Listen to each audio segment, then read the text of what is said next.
I think it was Stanley Kubrick who said the best way to learn how to make a film is to make a film, and I certainly found that to be the case. I didn't go to film school, and I just have always made my own films. I started at a young age, and when you're doing films just with friends with no money, you know, on a shoestring, you have to be able to do all the jobs, because when we made Following, for example, we were just shooting on Saturdays. We all had jobs in the week, and so not everybody would turn up, and sometimes you'd be recording sound and sometimes you'd be shooting the film, and you know, you really had to know a bit of everything, because you didn't quite know, you know, who your crew was going to be on the day, and it's a wonderful way to learn everything, and the larger the films have become, I think the more I've been able to appreciate the learning that I did by doing.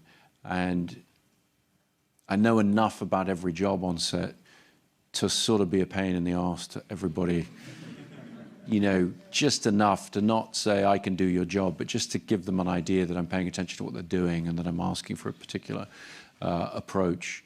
And it gives you confidence as a filmmaker. I recommend it to any young filmmaker starting out, is just try everything. Try recording sound, try shooting, try lighting, try a bit of everything, except maybe acting. But if you can get your head around all those different disciplines, you don't feel quite so at the mercy of your crew. And there's an interesting relationship as a director between yourself and the people who work for you on set, which is they're looking to you for leadership and guidance. And I think they also want to feel like you care about their job.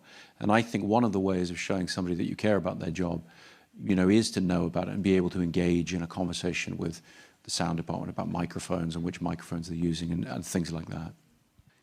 I think in retrospect, and certainly none of this is planned, you know, as I don't think any filmmaker can plan a career or how it's going to develop. But when I look back at Following, I think it was an ideal starting point for me, because the way that film was shot, it's entirely handheld camera. You know, I just had the camera on my shoulder. It's black and white.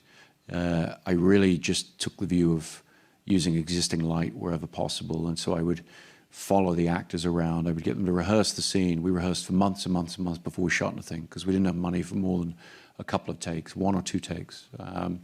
And so we would stage the scenes in a very spontaneous way where the actors knew the dialogue, they knew the scene incredibly well. We would go to the location and they would walk it through, and then I would just follow them with the camera. And I think that was the right approach for me and set me on the path of always thinking about and considering the point of view of the storytelling. Where is the camera? Why is the camera where it is? And so just naturally, I started off on this journey that I've continued of always trying to think in 3 dimensions, not look at the shot as a 2-dimensional picture, but look at where everything is in 3-dimensional space.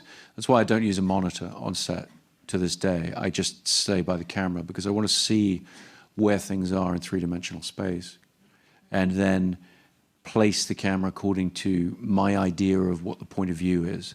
And I like to try and align the audience quite closely with the point of view of a character in the film. That feels the most natural form of storytelling to me.